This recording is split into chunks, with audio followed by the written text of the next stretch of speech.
అందరికి నమస్కారం మిత్రులారా. ఏపీడిఎస్సి మెరిట్ లిస్ట్ మీద అధికారిక వెబ్సైట్లో రాత్రి ఒక వెబ్ నోట్ అనేది విడుదల కావడం జరిగింది మిత్రులారా. సో ఈ వెబ్ నోట్ చదివి మీకు వినిపిస్తాను చూడండి.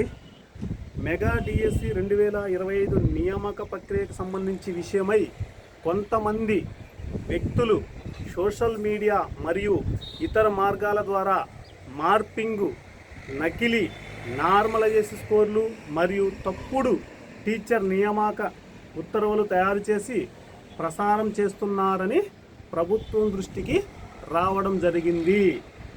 సో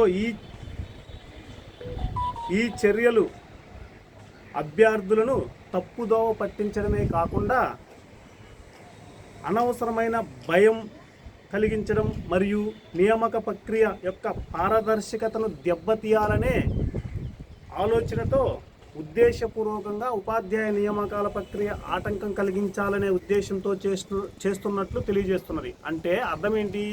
కొంతమంది పనిగట్టుకొని స్కోర్ కార్డులు కూడా మార్పింగ్ చేస్తున్నారు. అంటే 60 వస్తే 70 అని చెప్పి, 70 వస్తే 80 అని చెప్పారు, తప్పుడు స్కోర్ కార్డులు. సో ఎందుకంటే ఆర్టిఫిషియల్ ఇంటెలిజెన్స్ టెక్నాలజీ వచ్చింది కాబట్టి ఏదైనా చేయొచ్చు కాబట్టి. కాబట్టి మిత్రులారా గమనించండి, ఈ విషయమై తెలియజేస్తుంది ఏమనగా అన్ని అధికారిక స్కోర్లు, ఎంపిక జాబితాలు, నియామక ఆర్డర్లు మెగా డిఎస్సి అధికారిక వెబ్సైట్లో వచ్చిన మీ క్యాండిడేట్ లాగిన్లోనే పొందుపరచడం జరిగింది. సో కాబట్టి సోషల్ మీడియాలో వచ్చేటి అనధికారిక వెబ్సైట్ల నుంచి వచ్చే సమాచారము చెల్లుబాటు కాదు. దయచేసి మీరు ఈ విషయాన్ని అర్థం చేసుకోండి మిత్రులారా. సో ఇకపోతే ఇలాంటి నకిలీ పత్రాలు, వివరాలు తయారు చేయడం, ప్రసారం చేయడం, ఉపయోగించడం లాంటి వ్యక్తులపై న్యాయపరమైన చర్యలు, చట్టపరమైన క్రిమినల్ చర్యలు తీసుకోవడం జరుగుతుందని తెలియజేయడం జరుగుతుంది గవర్నమెంటు. సో అభ్యర్థులు, ప్రజలు ఇలాంటి వదంతులు నమ్మొద్దని, కేవలం ప్రభుత్వం అధికారిక వెబ్సైట్లో వచ్చే న్యూస్ మాత్రం, ఎందుకంటే మీ క్యాండిడేట్ లాగిన్లో మీరు వచ్చే న్యూస్ మాత్రం నమ్మాలని అందుకే నేను తెలియజేయడం జరుగుతుంది. ఇట్లు MV Krishna Reddy, convener mega DSC. ఇది మిత్రులారా, నేను అదే చెప్తున్నా. మీరు కొంతమంది 70 పైన 80 పైన 80 మంది వచ్చారు, 90 పైన 90 మంది వచ్చారు, ఇలా గాలి వార్తలు చెప్పి గవర్నమెంట్ని గాలి వార్తలు చెప్పి గవర్నమెంట్ని తప్పుదారు పట్టిస్తున్నారు. ప్రజల్ని తప్పుదారు పట్టిస్తున్నారు, అభ్యర్థులు తప్పుదారు పట్టిస్తున్నారు. మాలాంటి అభ్యర్థులే తక్కువ మార్కులు వచ్చినా కట్ ఆఫ్ మార్క్స్ తగ్గబోతున్నాయి, తక్కువ మార్కులు వచ్చిన అవకాశం ఉంటుందని చెప్తుంటే భయభ్రాంతులకు గురి చేస్తున్నారు.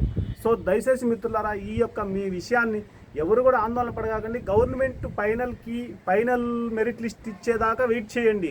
టెన్షన్ ఎవరు పెట్టుకోవద్దండి. ఫైనల్ మెరిట్ లిస్ట్ ఇచ్చిన తర్వాత మెరిట్ లిస్ట్ వస్తానే మనం ఖచ్చితంగా నేను లైవ్ కాలే పెడతాను. మన ఛానల్లో వచ్చేది పర్ఫెక్ట్ మనం నిజాయితీగా చెప్పడం జరుగుతుంది కాబట్టి మనం మెరిట్ లిస్ట్ వస్తానే మనం ఖచ్చితంగా ఏ జిల్లాలో ఎంత కటాప్ అనేది తెలిసిపోతుంది. మ్యాక్సిమం 99%. ఎందుకంటే మీ కేటగిరీలో మీకంటే ఎవరు ముందున్నారో చూసుకొని, మీ జిల్లాలో మీకు పోస్టులు ఎన్ని సంఖ్య ఉందో చూసుకొని మీకు అర్థమైపోతుంది. ఇది మిత్రులారా, దయచేసి ఇలాంటి వదంతులు ఎవరు నమ్మి ఆందోళనకు భయపడి, నాకు చాలా కాల్స్ చేశారు కాబట్టి నేను కాల్స్ తీసుకొని వాళ్ళ యొక్క టెన్షన్స్, ప్రెజర్స్, డిప్రెషన్లో అవుతుంది సార్, నిద్ర పట్టట్లేదు సార్, రకరకాల వార్తలు చెప్తున్న నేపథ్యంలో మనము రాత్రి 11 గంటలకు వెబ్ నోట్ విడుదలైంది. నేను చదివాను. రాత్రి వీడియో చేయడానికి టైం లేదు కాబట్టి ఆ టైంలో పెట్టకూడదు కాబట్టి ఇప్పుడు మనం వీడియో చేసి మనం పెడుతున్నాం మిత్రులారా. దయచేసి ఇది అర్థం చేసుకోండి. థ్యాంక్ యూ అండి. మీకు ఈ వీడియో నచ్చితే 10 మందికి షేర్ చేయండి, లైక్ చేయండి, సబ్స్క్రైబ్ చేసుకోవడం మాత్రం కొత్తగా మన ఛానల్కి ఎవరు వచ్చింటే సబ్స్క్రైబ్ చేసుకోండి. థ్యాంక్ యూ వెరీ మచ్ మిత్రులారా.